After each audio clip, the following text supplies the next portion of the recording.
Those of you that know me know I'm trying to dress a little better. And truth be told, I'm still kind of looking a little bit more of a combo of like Sean and Corey from Boy Meets World because there's lots of flannel and denim happening. But I do think it's important to have goals. But I also think it's important to have realistic goals. Want to talk about it? Welcome to Outer Monologue. Okay, I am the queen of unrealistic goals, actually. I love huge goals, like really big goals. And it has served me, well, sometimes well and sometimes not well. Because I tend to combine that part of my personality with the all or nothing part. So I am definitely the worst when it comes to all or nothing. Like if I didn't work out today, but I've worked out 5 days before this, but I didn't work out today, then I definitely should not work out for the rest of the month. I should save all of those workouts up to start the new month with a bang. That's not great. But I am a street girl when it comes to progress and goals. And no, that's not good. And I try to lean into what my friend Lee says. And also, I really like Scott Adams and kind of his thoughts on having a process versus goals. Because goals, like you either hit it or you don't hit it. And it's easy to quit versus this is my process for this. And I like the idea of that. The main problem is that creating that process has been kind of a goal for me. So I'm not there yet. But I was thinking about this the other night. The kiddos, I'm huge on spending time with my kids. I really like it. I talk about them a lot. I really love being their mom. It's awesome. I enjoy spending time with them.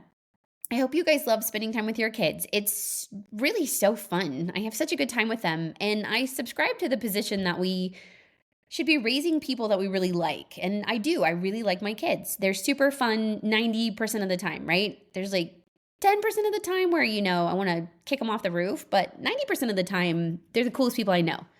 And I know lots of cool people. So it's dope. Where am I going with this? Goals. I've been pushing really hard in my business to make a lot of money, and a lot of that had to do with my husband having sort of a volatile career because of what his career space is. Collegiate coaching is just not great when it comes to job security. And I do think, though, that my husband's highest and best use from a career standpoint is to be a basketball coach. He's a really good coach. He's really good at evaluating talent. He's just very talented at developing players, but also at finding weaknesses and understanding overall potential or a lack of potential in kiddos that he sees. And he's really good at it. And I think it's a combination of a lot of different skills that he's been forced to kind of learn because of growing up in a really hard way. But, it's a mixed bag. There's just some innate talent in there that he has as well versus the blessings that he's kind of had to earn. I like to say that people earn their superpowers. My husband has earned some really substantial superpowers, but he earned them.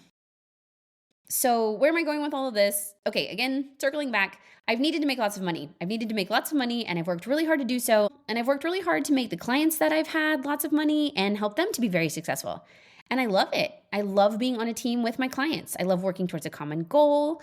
I have really talented clients. I love having success at that with them. I love helping them have successes.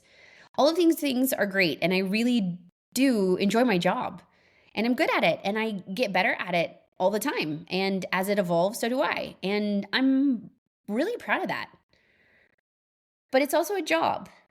And this year, it's never been more apparent that it's a job. And jobs, individual jobs, that I can lose at any time, that can get taken away from me. And that was a hard lesson to learn. That's a hard lesson to learn at 40. And I know I should be less pie in the sky, but it's just kind of how I am. So it's shocking when something bad happens to me because I just don't expect bad things to happen. And I don't hate that part of my personality because I know it's not realistic, that's for sure.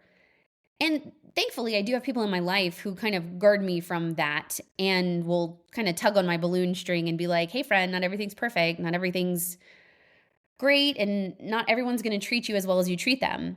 Not everyone feels the same way about you that you do about them. And I need that reminder because I'm not a realist in that way at all.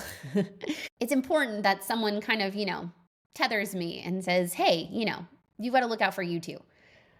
And I appreciate that. And again, thankfully, I have really wonderful friends. And I also have really great clients that, notice my workaholic tendencies and kind of, nudge me backwards. And I appreciate that.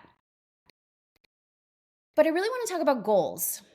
And the other night, the kids were out, and I really do just love hanging out with my kids. I know I'm kind of beating a drum on this, but I like it. We were out on the patio, and we have a chimney out there. And so we were just burning stuff. And the kids are like playing with sticks and poking around in the fire and kind of just playing around and writing their names, pretending they have magic wands, little kid stuff, burning stuff, looking at fire, stuff we did growing up. And I just kept thinking that everything I've been doing for the past 5 years has been about growing my business and scaling up and getting bigger and hiring people and also looking for ways to take myself out of my business. So not just getting bigger, but also like trying to find more time. And I know I wasn't spending enough time with the kids and on myself. But it's not conducive, doesn't go along with what I'm trying to do. I was trying to do more. I'm trying to do more and scale up and get bigger. Because bigger means more money, and more money means safer. And safer for a kid that didn't grow up always feeling safe is big. And this year I lost some clients, but I also got rid of some clients. And as I've scaled down, I'm doing really meaningful work for the clients that I have. And it's me. It's just me doing it. And so many of these business gurus will tell you, get yourself out of your business. If you're not making the overarching big decisions, you're doing it wrong. And you should have people doing the everyday mundane tasks for you. And you shouldn't be doing those. And you guys, I don't know if that's true. Maybe not for my business anyway, because I'm really good at the mundane things. And when I do them, they're not necessarily mundane.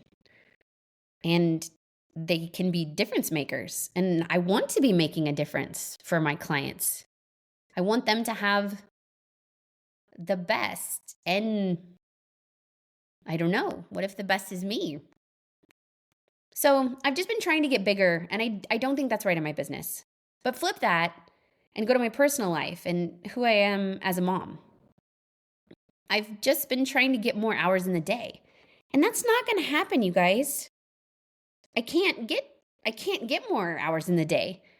I can get more efficient, and I'm definitely the queen of getting off task, but I don't want to live a life that's fully optimized and completely efficient and run exclusively by routines. I don't like that. I'm not a robot. That's not me. That doesn't make me feel good or feel safe or feel happy. I want to have an evening where I can sit out on our back patio while my kids play with fire. I want to get to be in their childhoods with them. And that means I'm probably not in a season of growth, not company growth. I'm probably not scaling. I can grow my clients individually in their businesses. I'm good at that. But I don't think my business is growing right now. And I kind of think I don't want it to. And that's so scary, guys, because I am not good at the let go and let God. I'm not good at let go or let God. Neither one of those things. Those are not my gifts. But maybe that's what I need to be doing right now. And that's a hard pill to swallow for me. But I just keep thinking, if I didn't need as much, if I needed less, if everyone needed less of things, I could give them more of me. And I have this sneaking suspicion that that's what they want anyway. So thanks for listening.